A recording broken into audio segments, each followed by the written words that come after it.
UK's new military pledge in Norway is all about the recognition that the High North is now an area of priority. Now, why is it an area of priority? Well, we have to look at the fact that Finland and Sweden have just joined NATO, so there's a greater NATO focus that's up there. But also Russia has been increasing the number of bases it's got along that northern flank.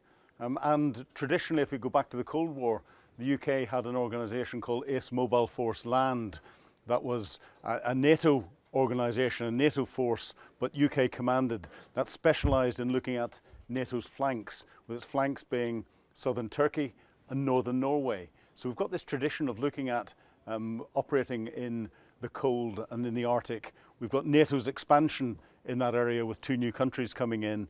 And it's an area that the UK has got troops that are specially trained to operate in. Not many other NATO nations have that, and hence why it's logical for the UK to increase its focus on there and help support our new NATO members and the increasing threat from Russia. Well, the increasing threat from Russia that there is based on Russia building a number of new bases effectively along the Finnish border. We've got the Russian naval base where they launch most of their northern fleet out of in the very north of Russia, and that northern fleet has to come out through the Northern Passage to get into the North Atlantic through what's called the Greenland, Iceland, UK gap.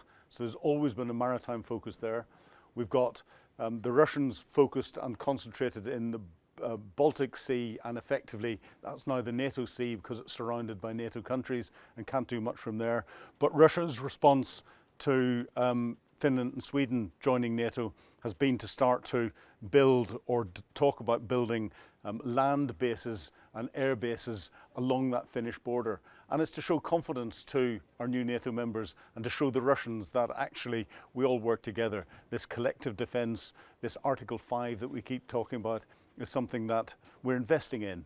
And it allows us to take time to build up additional troops to get them that Arctic warfare experience, that Arctic warfare trained, and make sure we've got the right equipment to support them. That takes a long time. It's something that we had during the Cold War. After the Cold War finished, we let fall by the wayside slightly. Our Royal Marines, our Royal Marine Commandos kept those skills going, but it's something that we now regenerate again. Well, I think this is a direct response to the fact that not just in Finland, Sweden and Norway we're looking at potential threats, but across the wider Arctic region. And what we've seen out of Donald Trump, out of JD Vance, with what they've been saying about the Northwest Passage, the sea routes from the Pacific to the Atlantic through the Arctic Sea. But what Donald Trump's been saying about Greenland and everything else has been a little bit of a wake-up call, I think, to many countries to say, actually, we need to make sure that our Arctic warfare capabilities, our Arctic warfare troops, and our ability to operate inside the Arctic is properly honed and reinforced to try and give a degree of confidence to the Americans that we can operate there. It'll be nice to see Canada coming in and providing some capability. And of course, it's an area that the US are not as well trained and experienced in operating in from the ground forces perspective. So it'll be interesting to see if the Americans decide to provide any capability into the NATO troops that are operating there. What we're seeing is a reorganisation of the command structure within NATO. Donald Trump has put an awful lot of pressure on European NATO nations, and I include Canada in that, to increase their defence budgets up to 5% of GDP to be spent on defence. He's made so many gestures turning around saying European nations need to step up for European defence. The US will step back from NATO. The US isn't really going to step back from NATO. It's a prioritisation piece because the US has got other priorities in the Middle East, Southeast Asia, and of course in its backyard with Central and Southern America. And this is why what Donald Trump's doing is enforcing people to spend more. He's letting commands, NATO commands that there are throughout Europe and elsewhere change from being purely American commanded to giving greater responsibility to NATO nations.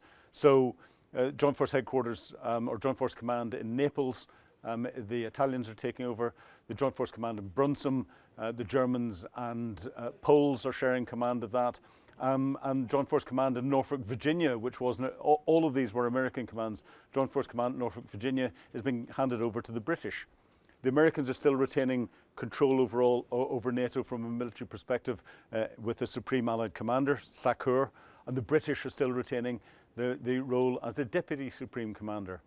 Another little sop has been the UK handing over command of the Atlantic Command, the Naval Command, which is based at Northwood, just outside London, from a UK command to a US command, which in itself is a good thing, because this is showing the Americans are still invested in the North Atlantic from a maritime perspective heavily, whilst they may be withdrawing or handing over some of their land and air commands elsewhere in Europe. So they're still focused on that, and that's sending a very strong political message and positive political message to the contribution to NATO from that maritime perspective, which is very important.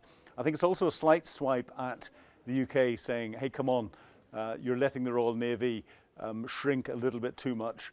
You need to increase the number of capital ships and your ability that's there. But of course, we hand over a purely single domain command in Northwood looking at the maritime. We're taking over a joint force command that looks at maritime, air and land in Norfolk and Virginia.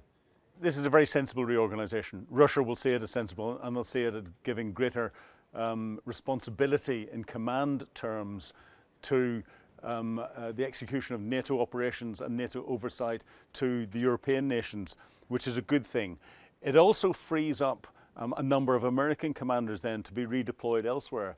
So this is something which China will be watching very closely because it will allow the Americans to redeploy some of their command and control capability and the supporting officers with those very senior American officers to focus on other areas such as Southeast Asia and the growing tension that there is with China. I don't think we're seeing America taking anything away from NATO and anything away from European alliance. It's enabling NATO to reorganize itself.